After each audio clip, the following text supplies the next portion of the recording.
নমস্কার, তিয়াশা রান্নাবান্নাতে আপনাদের সবাইকে স্বাগত।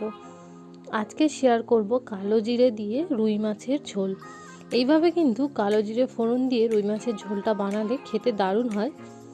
আপনারা যদি একঘেয়েমি রুই মাছের ঝোল ঝাল খেয়ে খেয়ে বোর হয়ে থাকেন তাহলে কিন্তু এইভাবেই বানাতে পারেন।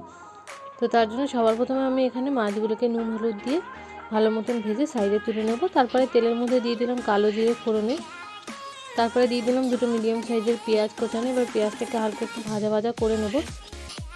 পেঁয়াজটা হালকা ভাজা ভাজা হয়ে গেলে এর মধ্যে আমি দিয়ে দিলাম টমেটোটাকে দিয়েও কিন্তু টমেটোটাকে একটু ভাজা ভাজা করে নেব। তারপরে এর মধ্যে দিয়ে দেবো 1/2 চামচ মতন আদা রসুন বাটা, দিয়ে এটা আবারও কষিয়ে নেব 2 থেকে 3 মিনিট মতন, একটু যাতে ভাজা ভাজা হয়ে যায় আর সব কিছুর যে কাঁচা ভাব থাকে বা যে কাঁচা গন্ধ থাকে সেটা যাতে চলে যায়।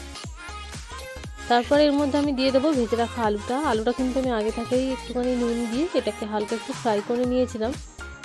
তো আলুটা দিয়ে দিলাম। এবার আলুটা দিয়ে 2 থেকে 3 মিনিট মতন কিন্তু এটাকে আমি কষিয়ে নেব। তারপরে এর মধ্যে দিয়ে দেবো হলুদ গুঁড়ো, লঙ্কার গুঁড়ো, জিরের গুঁড়ো, ধনের গুঁড়ো, সব কিছু আমি 1/2 চামচ করে দিয়েছি আর নুনটা কিন্তু স্বাদ মতন দিয়েছি। দিয়ে এবার ভালো মতন করে কিন্তু এটাকে আমি কষিয়ে নেব। সব মশলার সাথে খুব ভালো মতন করে এটাকে কষিয়ে নেব। নিয়ে 2 থেকে 3 মিনিট মতন এটাকে আমি রান্না করে নেব যতক্ষণ না মশলা দিয়ে তেল ছেড়ে আসছে। এইভাবে কিন্তু একবার আলু দিয়ে মাছের ঝোলের রেসিপিটা ট্রাই করতে পারেন, খেতে কিন্তু দারুণ স্বাদের হয়।